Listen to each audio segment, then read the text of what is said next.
Venus is connected to way more than just relationships in astrology. It's the planet of beauty, harmony, tranquility, pleasure, relaxation, indulgence, and laziness. In fact, Venus is the most relaxed of all of the planets in astrology.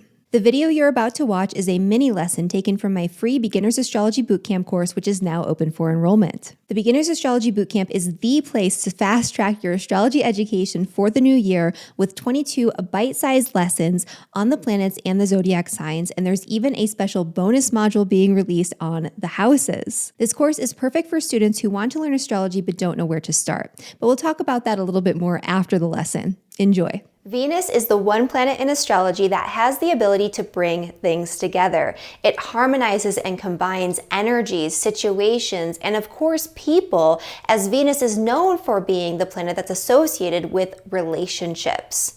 Venus is the first planet in our series that is known as a benefic energy, meaning that it has the ability to say yes to things. It has the ability to give you the green light to move forward. It has the ability to harmonize and to bring beauty and opportunity into your world, especially through the way that you interrelate, not just with other people, but with your environment as a whole.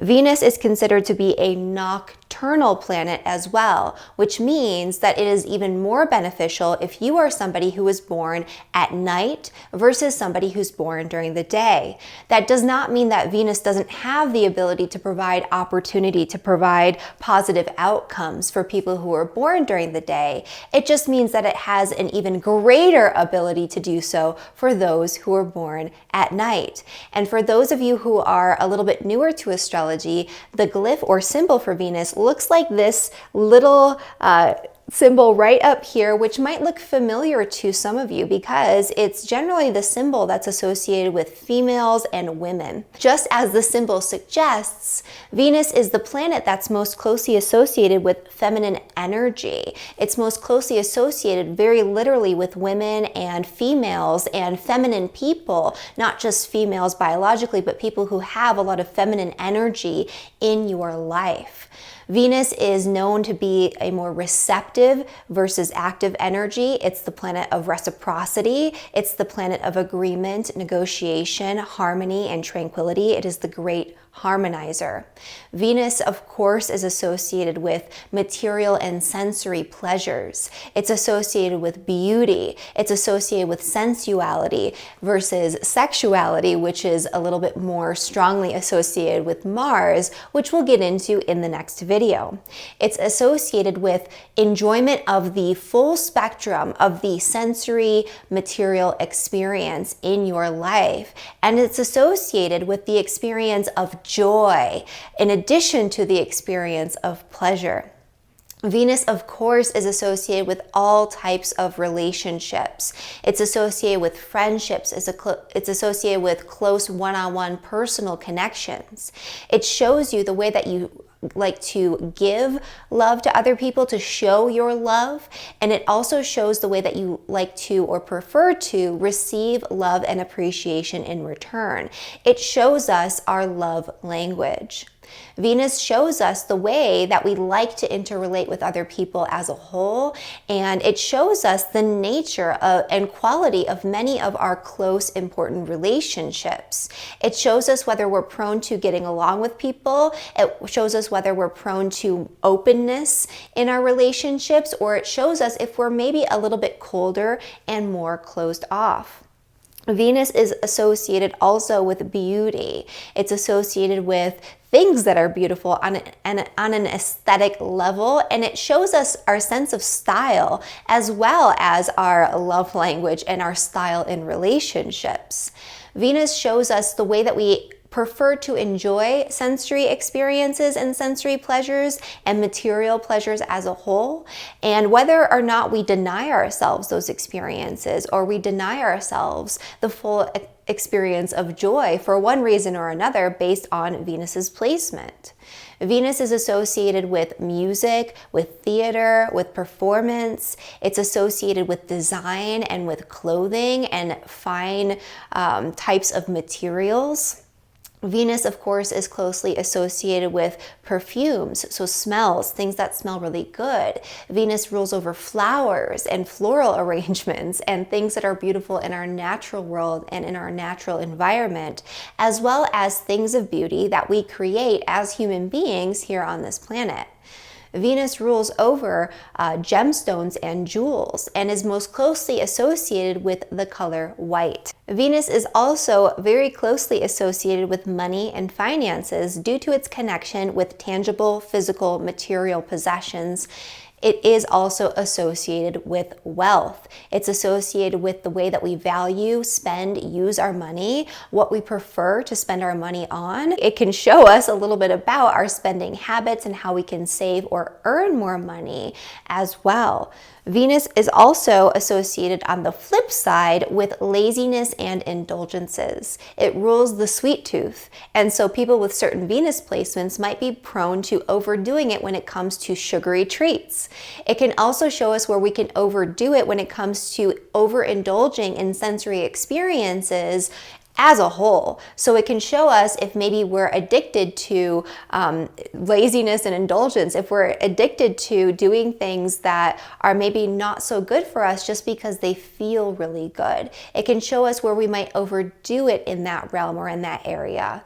And because Venus is such a reciprocal versus active sort of energy, it can show us areas of laziness as well, depending on the way Venus is situated. So it's not always a good thing. It can be an area where we sit back, relax, and let other people do the work versus actively engaging in life ourselves.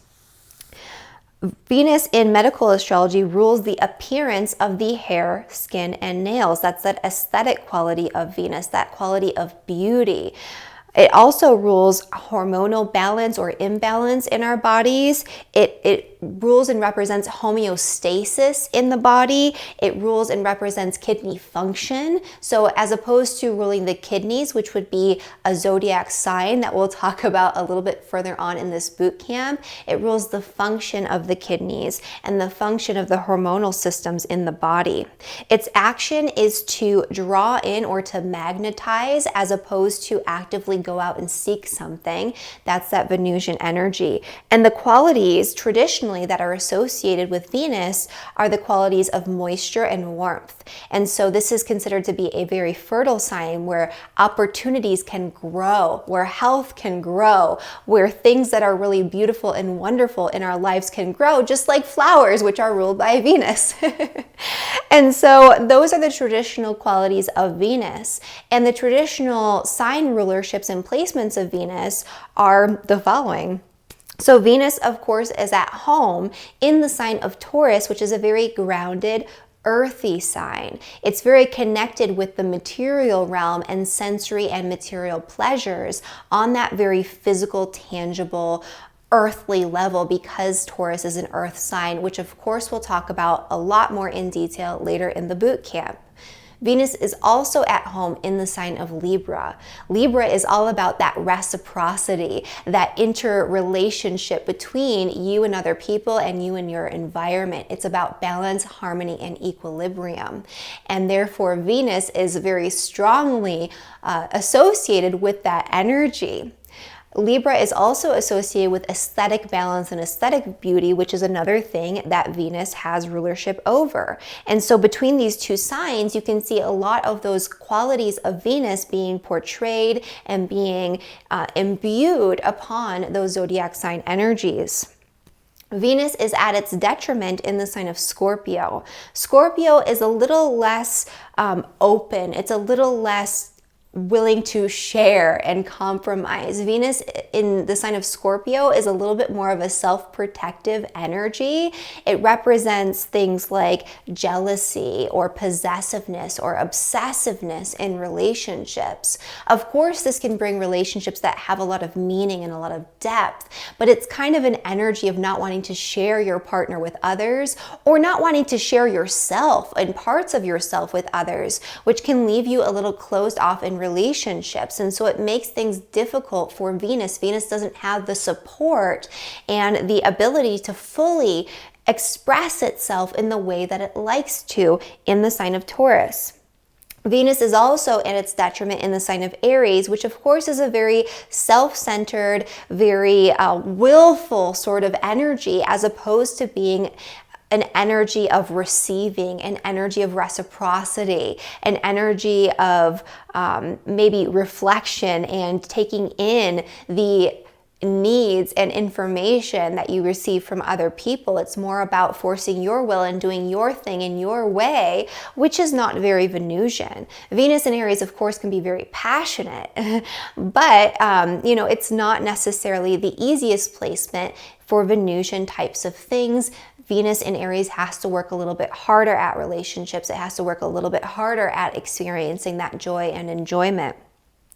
Venus, of course, is at its exaltation in the sign of Pisces. Venus is the interconnectedness between two principles, two people, two energies, whereas Pisces shows us the interconnectedness between all things. It defies space, it defies time, it defies dimensional realities, and Venus in Pisces is so deeply connected to other people, to other energies, to other experiences. It is the most joyful, the most loving, the most giving placement for Venus. And so Venus is exalted in this sign. It not only has what it needs in order to express its Venusian energy, but it has more than what it needs. It has an abundance of these qualities. It has so much support that it can do whatever it wants, and it can actually provide the fullest spectrum of its benefits, of its opportunities, of the positive outcomes that are promised by Venus as a benefic planet. Finally, Venus is at its fall in the sign of Virgo. Virgo is very piecemeal. It's very facts and figures oriented. It's very pragmatic. It's very much about separating everything into categories. It's very much about the details. Venus in the sign of Virgo can be very picky when it comes to partnerships. It can be very picky when it comes to its preferences and aesthetic preferences, as well as its preferences with foods and with experiences and with everything. It's a picky kind of energy. Whereas Venus in the sign of Pisces loves everything, right? Kind of giving you that contrast there. Venus has a difficult time expressing itself and providing the full benefits of its opportunities, of its positivity, of its positive outcomes in the sign of Venus. It's stifled, and it has to work way harder at having those beautiful reciprocal relationships, at experiencing joy and letting itself experience pleasure.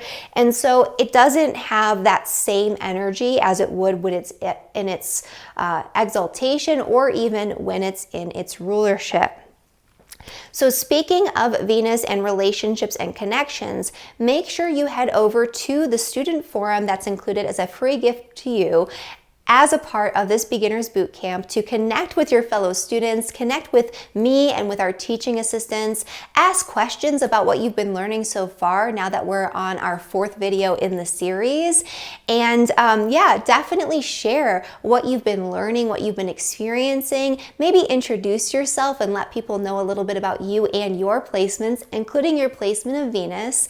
And I hope to see you there. If you're excited about learning astrology, but the thought of getting started leaves you feeling overwhelmed, if you are short on time and simply don't know where to begin, or if investing in an astrology course feels unaffordable to you, the Beginner's Astrology Bootcamp is for you. Beginning January 2nd, we'll be releasing 22 bite-sized lessons, one each day, just like the one you just watched about Venus, covering everything you need to know to get solid foundations in understanding the planets, the zodiac signs, and the houses, and how to use it in practice. And best of all, it's 100% free. You'll get access to the bootcamp lessons along with journal prompts, homework assignments, and quizzes that are designed to help you retain and integrate what you've learned so you can use it in practice for the entire month of January. We're even including access to an exclusive student community where you can connect with like-minded astrology lovers just like you, so you can grow and learn together. Enrollment closes on January 1st, so make sure to head on over to the link down in the description below right away so you can save your seat. I hope to see you in class on January 2nd. Bye, everyone.